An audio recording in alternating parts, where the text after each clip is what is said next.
Maayong hapon, Negros. Ini ang Digicast Negros 10. Ang nagapanguna nga napulo ka mga balita sa isla sa Negros ang amon ni gadulong sa inyo. Updin niyo kami via Facebook, YouTube, kag sa amon nga website www.digicastnegros.com. Kaagsara makay malantaw sa kay ka Channel 11 sa Kabangkalan City, Himamayunan City, kag Banwasang Ilog. Kagyari na ang top 10 nga mga balita sa Negros subong adlaw. Bangkay sang senior citizen nasapwan sa kahapon sa Sipalay City. 18 na tanan ang napatay bangod sa bagyo. Duha ka mga linemen gikan sa Iloilo, pilason matapos matumba ang poste nga ilang ginakaayo sa hinigaran. Sa Moises Padilla, 3 ka mga mag-ulutod patay bangod sang away pamilya. Isa ka baligyaan sa Sipalay City, gitagaan siya kos memo sang DTI bangod sang overpricing. Kag sa good vibes, mga magagmay nga negosyante ginbuligan sang SM Liwat makabangon. Inatanan sa Digicast Negros 10.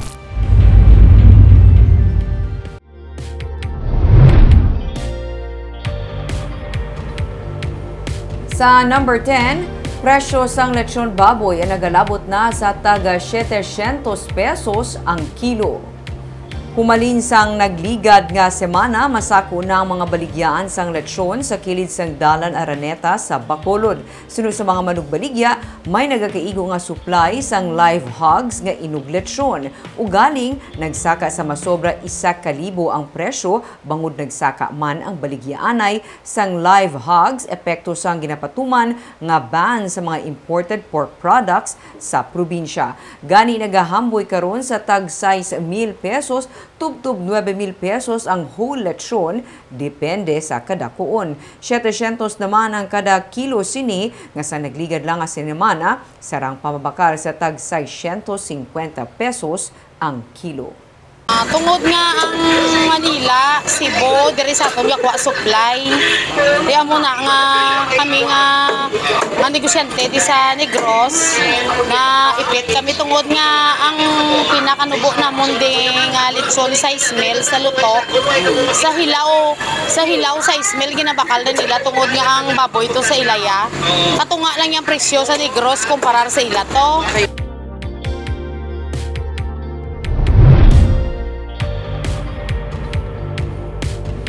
Sa number 9, pagkabaganihan ni Dr. Jose Rizal ang indumdum sa mga Negrense sa pag-saulog sang Rizal Day. Naghalad sa bulak ang mga manunudlo kupod ang mga lokal nga opisyales sa monumento ni Dr. Jose Rizal kainasag aga. Kabahin ini sa pagdumdum sa ika-125 nga Rizal Day celebration sa Rizal Park sa Araneta Street. Ang katapos ang Valladolid Police ang nagpatigayon man sang seremonya kag naghalad sa bulak sa monumento ni Rizal sa sulod sang Public Plaza. December 30, 1896 ang ginpatay si Rizal sa edad nga 35, pinagi sa firing squad sa Bagong Bayan Field nga karon Luneta Park sa Manila. Siya ang ginakusahan sang political conspiracy, sedition kag rebellion kontra sa Spanish government. Pila ka mga syudad kag banwa ang nagpatigayon sang wreath-laying ceremony para sa ginakabig national hero nga ginhalad ang iyang kabuhi bangod sang iya pagpalangga sa pungsod.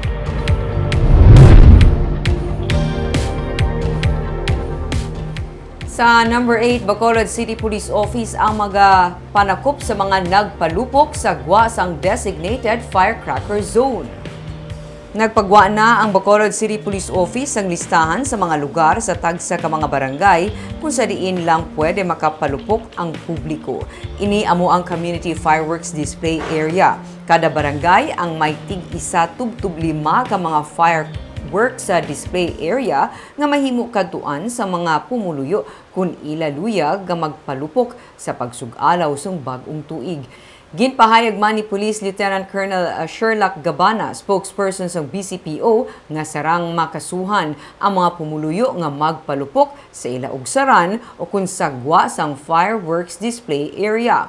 Kung mahimo man, suno kay Gabana, likawan na lang ang paggamit sang palupok, agud malikawan ang disgrasya kag sunog. Sa number 7,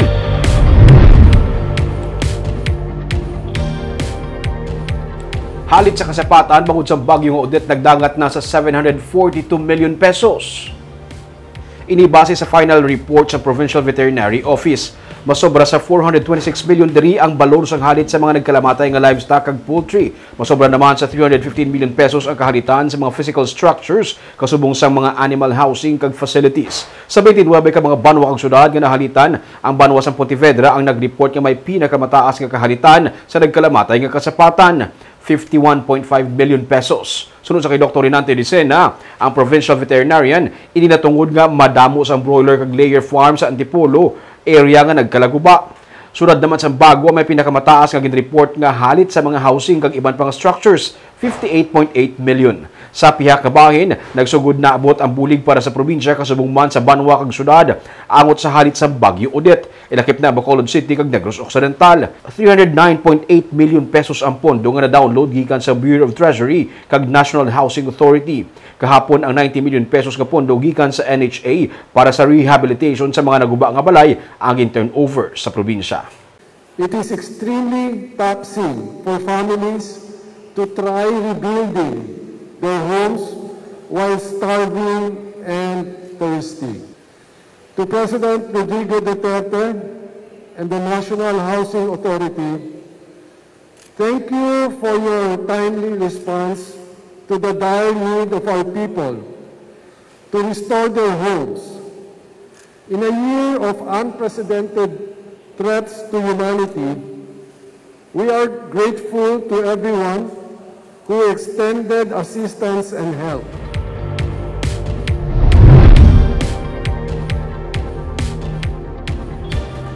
Sa number 6, paday ng pahanumdom sa Provincial Health Office sa publiko nga likawan ng paggamit sa palupok sa pagsugalaw sa bag-ong tuig.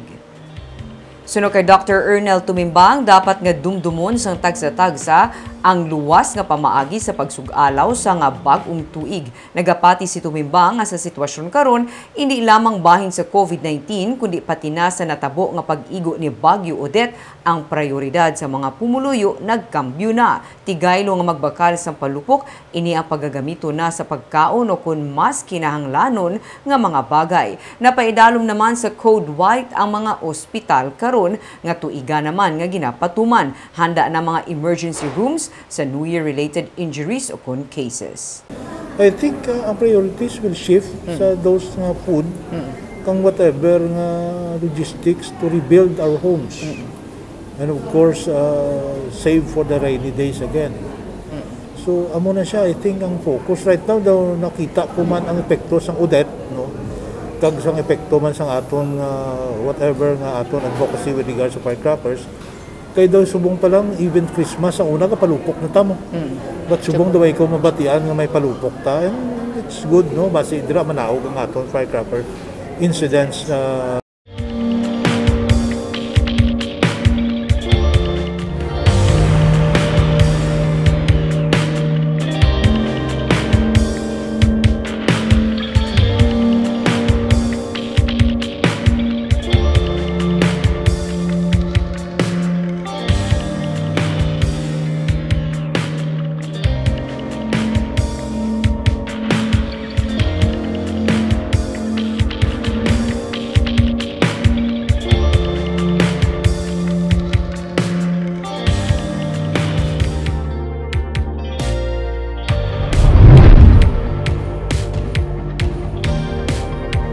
Sa number 5, surad sa Bacolod ang nakarecord sang 16 ka mga bagong kaso sa COVID-19 sa kahapon, 7 naman sa Negros Occidental. Damlag pa, nagpahayag na sang iya pagkabalaka si Vice Mayor Elcid Familiaran kasunod sa na-record nga 16 ka mga bagong kaso sa COVID-19. Ginsulit niya ang panawagan sa mga kabaranggayan sa pagpabaskog sa monitoring kag pagpatuman sa minimum health protocol. Si Negros Occidental Governor Eugenio Jose Lacson naman nagpanawagan nga sa tunga sa pagsaulog sa bagong tuig, kinahanglan ang kooperasyon sang tanan. Dapat ang mga Negrense hindi magkalipat nga yara sa gihapon ang virus, rason nga hindi magkumpiyansa kag magpadayon sa paggamit sang face mask kag magsunod sa physical distancing kag iban pa nga mga health protocol. Namutikan nga ang pagsaka sang kaso sa COVID-19 sa National Capital Region. Damlag pa, nagpaandaman ang presidente sang Philippine College Physicians Negros Occidental Chapter nga si Dr. Ronel Sario sang liwat nga pagtimbuk sang kaso sang COVID-19 sa tunga sa nakitaan nga hindi pagsunod sa health protocols sining nga holidays.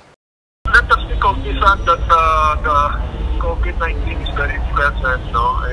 The Omicron Omicron variant has increased here in the Philippines. And just observing what is happening in other countries, it's also causing them a problem. No? So let's continue to be vigilant. No? Let's continue to protect ourselves.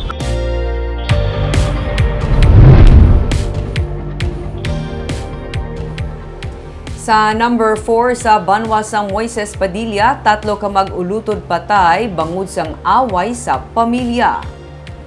Ginkilala ang mag-ulutod nga Sanday Armando Ben Cagreynante Carpentero. Napatay sila bangod sang ila away pamilya sa barangay Inulingan sa banwas sa Moises Padilla. Sa investigasyon sa PNP, mayara sang pagdumtanay ang mag-utod bangod sa away sa duta. Ginsulong suno sa pulis sang mag-utod nga Ben Cagreynante nga lunsay nakainom sang Lunes ang ila sini magulang nga si Armando kagintiro. Matapos matiruhan, nahimo pa nga sundan sa magulang ang duha ka manghod kag iya na ini nga ginpangbuno tubtob mapatay. Sa wala madugay, natumba man si Armando bangod sang igo sang bala nga iya man ginkamatay. Ginpahayag man sang pulis nga may diferensya sa paminsaro na magulang kag ginaalegar nga iya man ini damlag pa ginsakit ang ila sini Iloy nga isa man sa rason sang pagtiro sa iya sang iya nga mga utod.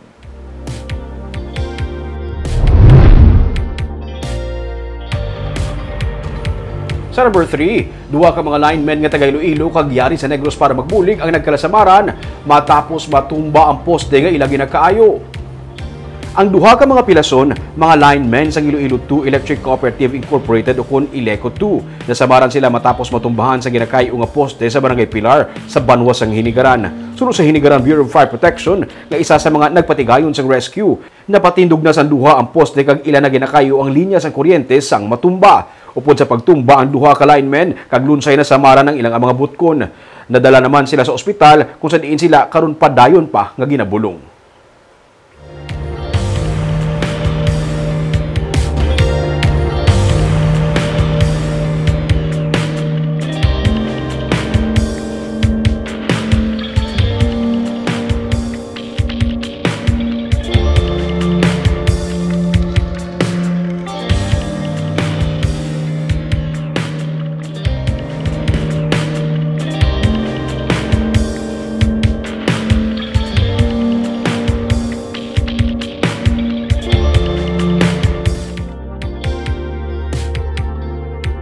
Sa number 2,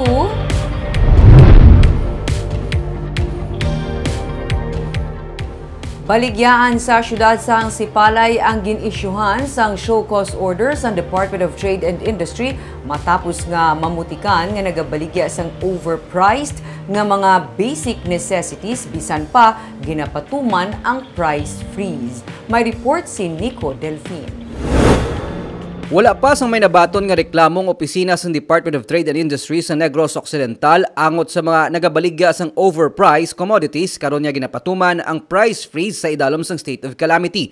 Pero suno kay DTI Provincial Director Rachel Nofable, isa ka baligyaan sa syudad sang Sipalay ang naisyuhan sang show cause order sang matalupangdan sang monitoring team nga nagabaligya sang ginaligar overpriced nga mga basic commodities.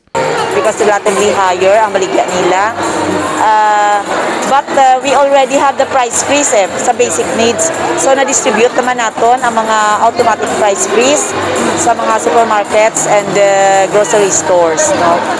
Ang DTI ang magahulat sang patagikan sa tagdumalahan sang baligyaan antes desisyonan kung bala may pagsupak sang Republic Act 7581 o kung ang Priced Act. Posible man ma-revoke ang business permit sa mga baligyaan nga wala sa payan nga nagasupak sang pagsulundan sa dig sa lahi. Minimum of 1,000 and 1 million na mga amoy na ang penalty niya. Plus daw pa imprisonment pa inagani, no? Kag may possible revocation sa permit? Yes, ang inasang local government unit, no, nga when they can see nga daw mahal na gitman or sobra na, they cannot be pwede nila nga ipa-close o hindi pa pa-issuean sang permit until nga ma-settle ina nga concern. Nagapadayon ng DTI monitoring team sa pag-inspection sa mga baligyaan, ilabi na sa Southern Negros nga among labi nga nahalitan sang Bagyo Odette. Nico Delfin para sa Digicast Negros. Kag sa numero 1 sa mga balita, subong adlaw.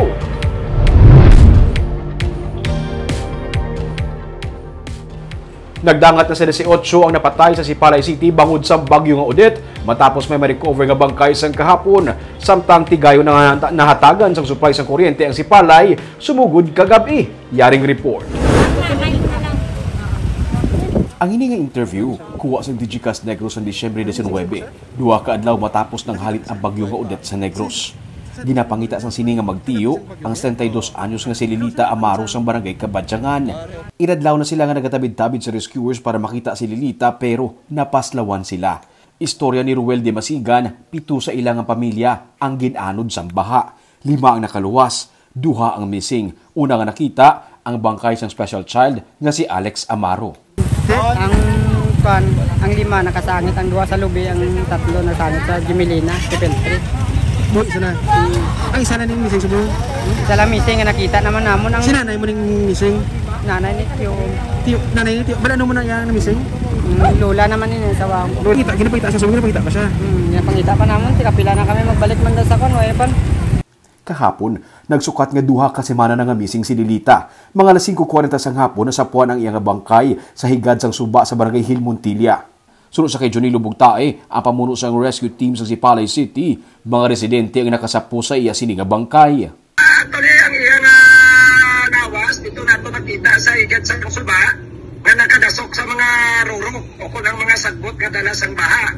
Sa Sitio Bacante, Barangay Hill, Montilla. Sa karon, 18 na tanan ang napatay sa Sipalay City kag 5 ang missing matapos ang bagyo nga Odette. Padayon ang relief operation sa Sipalay City. Sa kagabi, tigayon nga natagaan sa supply sa kuryente sa Negros Occidental Electric Cooperative ang merkado kag pila ka mga talatapan sa Sipalay City kag padayon ang pagtrabaho sa Monoseco para madugangan pagid ang mga area nga matagaan sa supply sa kuryente. Sa mga litrato nga kuha ni Gabi Cantero, makita nga may kasanag na sa pila ka bahin sang syudad.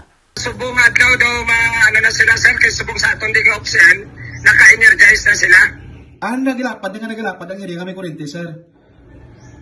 Yes sir, kaya daw itinguhaan nila nga buwas sang New Year nga masanag man ang aton poblasyon diri sa syudad sang Sipalay.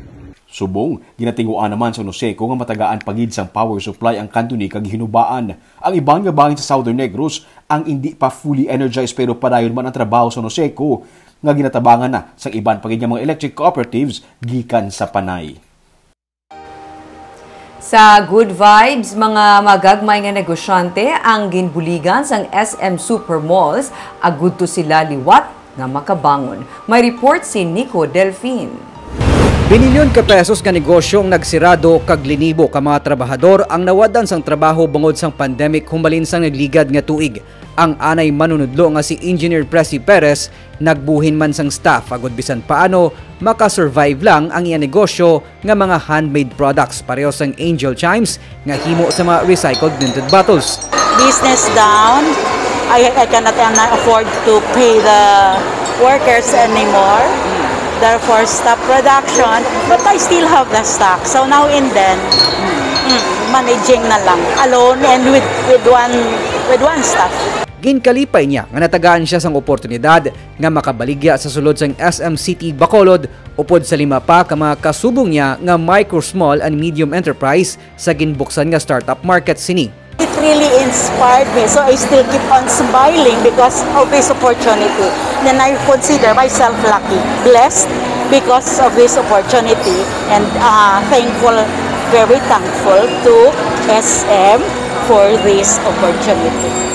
Suno sa mall manager nga si George Harjolin nga ang paglunsar sang startup market pamaagi sang founder sang Supermall nga mabuligan nga makabangon kag mapabaskog ang negosyo sang mga magagmay nga negosyante ilabi na karon nga pandemic. We believe that this is important for our economy and we want Bacolod to be one of the first as well.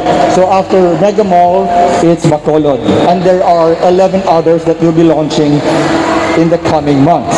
A testament to our commitment to the country and to you, our MSMEs. We are on the road to recovery and we will be with you every step of the way.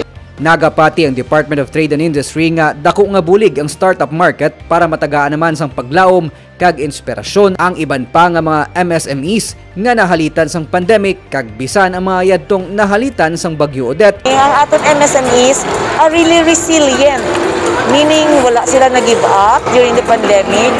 They maintained or they continue producing. Nag-provide sila employment sa mga tao. Ano na lang abi ko nag-give up sila, no? SMEs nga affected. Our report estimated and partial is 14,000 plus, no? Yes, 14,000. Pero partial lang ina, no? So we are still ang DTI may gamay man nga assistance, no? Hingagaw this year, but maybe ang iban nina because syempre closing of the year.